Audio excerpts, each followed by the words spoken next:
ဒီကမှာတော့ Mallet programming ဘိုင်းမှာရှိနေတဲ့ statement တွေရဲ့အသုံးပြုပုံ statement တွေအကြောင်းအောင်ဆိုလို့ရှိရင်လေ့လာတော့မှာဖြစ်ပါတယ်။အဲ့မှာဆိုလို့ရှိရင်ပထမဆုံးအနေနဲ့ဆိုလို့ရှိရင်ရိုးရိုး statement မှာဆိုလို့ရှိရင် if ကိုရေးပါတယ်။ပြီးလို့ရှိရင်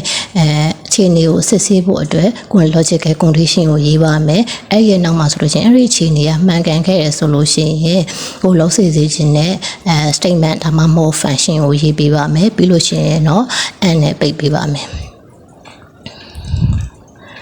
ဒါကတော့ခုနလေးကပြောလိုက်တဲ့ရိုးရိုး statement တွေရဲ့မှာအလုံးလုံးပုံ flow chart တွေပဲဖြစ်ပါတယ်ပထမဆုံး initialization မှာပြီးလို့ရှိရင် condition နဲ့ true လား false လားဆိုတာကိုစစ်ပါမယ် true ဖြစ်ခဲ့တယ်ဆိုလို့ရှိရင် statement ကိုအလုံးလုံးပြီးတော့မှ program ကိုအဆုံးသတ်ပါမယ် false ဖြစ်ခဲ့တယ်ဆိုလို့ရှိရင်တော့ direct program ကိုဆိုလို့ရှိရင်အဆုံးသတ်သွားမှာပဲဖြစ်ပါတယ်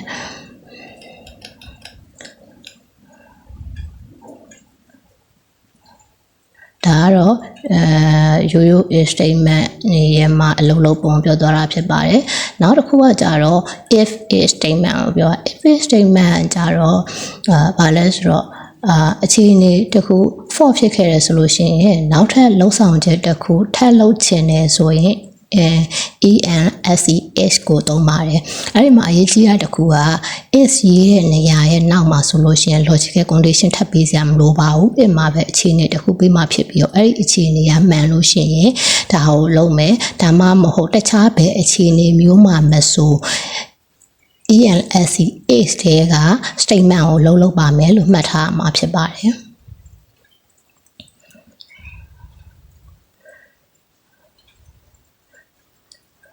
ဒါတော့ဒီ is statement ရဲ့မှာရေးသားရမယ့်ပုံစံမျိုးပြောသွားတာဖြစ်ပါတယ်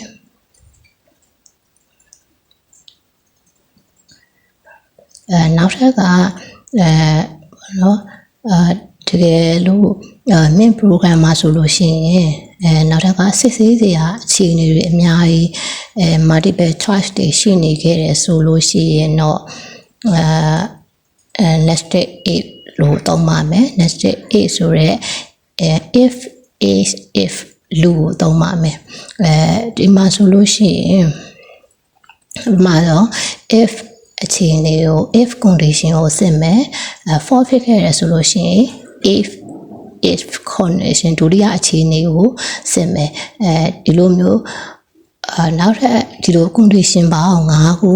ဒါမှမဟုတ်လို့ရှိရင်10ခုအများကြီးကိုဆိုလို့ရှိရင်တစ်ခုပြီးတစ်ခုစစ်သွားလို့ရပါတယ်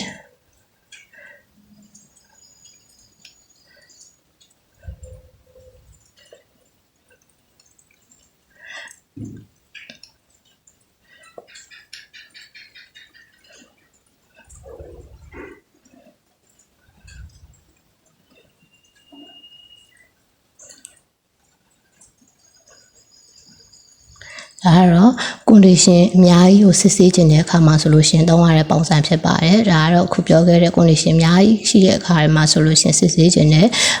စစ်ဆေးရမယ်အလုံးလုံးပုံ flow chart ပဲဖြစ်ပါတယ်ပထမဆုံးအနေနဲ့ initialization လုပ်တဲ့ condition 1နဲ့စစ်တဲ့ true ဖြစ်ခဲ့တယ်ဆိုလို့ရှိရင်เนาะ statement 1အလုံးလုံးပြီးတော့မှ program ကိုဆုံးသက်မယ် false ဖြစ်ခဲ့တယ်ဆိုလို့ရှိရင်တော့ condition 2ကိုစစ်မယ်အဲ condition 2မှာ true ဖြစ်ခဲ့တယ်ဆို statement 2နဲ့အလုံးလုံးပြီးတော့မှ program ကိုဆုံးသက်မယ် condition 2မှာ false ဖြစ်ခဲ့တယ်ဆိုလို့ရှိရင်နောက်ထပ်condition တွေcondition အများကြီးခြေနေအများကြီးဆိုလို့ရှိရင်ထပ်ပြီးတော့မှအလုပ်ပုံစံမျိုးနဲ့စစ်သွားလို့ရပါတယ်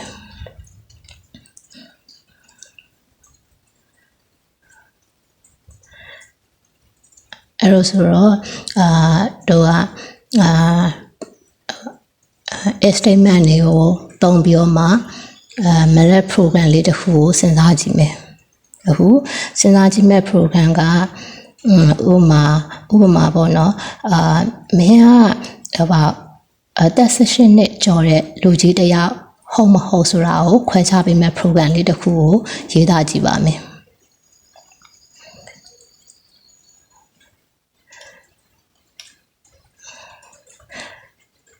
အဲ့ program မှာဆိုလို့ရှိရင်ပထမဆုံးစာကြောင်းမှာဆိုလို့ရှိရင် user စီကနေပြီးတော့မှ import တောင်းပါတယ်လက်ရှိခုနှစ်ကိုရိုက်ထည့်ပေးပါလို့မေးပါတယ်ဒုတိယစာကြောင်းမှာဆိုလို့ရှိရင်တော့မွေးသက် grade ကိုရိုက်ထည့်ပါလို့တောင်းထားပါတယ် ဒီနေရာမှာဆိုလို့ရှိရင် user ကနေပြီးတော့မှသူ့ရဲ့မွေးသက်ခရက်ကိုရိုက်ထည့်မယ်ပြီးတော့ဒီဆိုတာအဲ့ဒီခုနှစ်ခုရဲ့မှာ different ခြားနာချက်ကိုတွက်ထားပေးရဖြစ်ပါတယ်တကယ်လို့အဲ့ဒီ different ဒီရဲ့ဒီ session နဲ့ဒါမှမဟုတ် session နဲ့ထည့်ကြည့်ခဲ့တယ်ဆိုလို့ရှိရင်you are above မရလူကြီးတယောက်ပါလို့ပြပေးမယ်တကယ်လို့session နဲ့ဒါမှမဟုတ် session နဲ့ထည့်ကြည့်ရမျိုးမဟုတ်ခဲ့ဘူးဆိုလို့ရှိရင်တော့ဘာမှမပြဘူးပေါ့နော်အဲ့ဆိုတော့ကျတော့ဥပမာအနေနဲ့တို့တွေကလက်ရှိခုနှစ်ကို2020ပဲထားလိုက်ပါမယ်2020ထားတယ်မွေးသက် grade ကို2000တက်ထားလိုက်တယ်ဒါဆိုလို့ရှိရင်21ဆိုပြီးထားလိုက်တယ်အဲ့ဆိုရင် you are up တော့ပေါ့နောက်ပြီးတော့မွေးသက် grade ကို2015လို့ထားခဲ့မယ်ဆိုလို့ရှိရင်7လို့ထွက်တဲ့ difference ทีမှာဒါပေမဲ့ဘာမှပြမပေးဘူးအဲ့ဒီ if ရဲ့အခြေအနေအောက်မှာဆိုလို့ရှိရင်အဲ့ဒါ if ဖြစ်ခဲ့ဆိုလို့ရှိရင်ဒီထဲက statement ကိုလုံးပေးတကယ်လို့session နဲ့ဒါမှမဟုတ် session နဲ့ထက်ကြီးတာမျိုးမဟုတ်ခဲ့ဘူးဆိုလို့ရှိရင် you are not adapt ဆိုပြီးတော့မှပြခိုင်းမယ်ဒါဆိုလို့ရှိရင်ဝေဒရင်း2015ပြန်ထည့်လိုက်တဲ့အခါမှာ7 you are not adapt ဆိုပြီးထည့်လိုက်နောက်တစ်ခုကဒီ condition တွေအများကြီး condition ဒီမှာဆို condition 5ခုဒီ condition 5ခုနဲ့စစ်ဆေးမဲ့ statement ကိုတုံးပြီးတော့မှစစ်ဆေးမဲ့ program လေးတစ်ခုကိုရေးကြည့်မယ်ဒီမှာဆိုလို့ရှိရင်အခြေအနေ5မျိုး condition 5ခုမှာဆိုလို့ရှိရင်တစ်နှစ်အောက်ကလေးကိုဆိုလို့ရှိရင် new born မွေးကင်းစားအရွယ်တစ်နှစ်ကနေ9နှစ်ကိုဆိုလို့ရှိရင်လမ်းလျှောက်တက်ခါသာအရွယ်9နှစ်ကနေ73နှစ် cap အဲမှာဆိုလို့ရှိရင်73နှစ်ကနေ16နှစ်ဆိုလို့ရှိရင်တော့တန်နေကြဆယ်ကျော်တဲ့အရွယ်16နှစ်ထဲကျော်မယ်ဆိုလို့ရှိရင်တော့ after လူကြီးဆိုတဲ့ဒီလိုမျိုးဒီ condition multiple condition တွေအတွက်ဒီ program ဘယ်လိုရေးမယ်ဆိုတဲ့ဟောစာတစ်ခုကိုရေးကြည့်ထားမယ်